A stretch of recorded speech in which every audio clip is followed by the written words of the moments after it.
Assalamualaikum dear doctors. In this video I am discussing about differential diagnosis of stridor in infants and children. So these are, first one is Croup, that is laryngotracheobronchitis. The features are most common from age 6 months to 6 years, associated with barky cough, fever, rhinorrhea and congestion. Now about the laryngomalacia.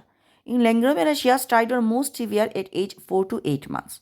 Persistent stridor that worsens in supine position and improves in prone positions. Now, foreign body aspiration, that's stridor. In foreign body aspiration, stridor caused by laryngotracheal foreign bodies has acute onset, associated with moderate to severe respiratory distress. Next one is that vascular ring. In vascular ring, stridor is present before the age of 1 year, persistent stridor that improves with neck extension, and it is associated with cardiac abnormalities in 50% cases.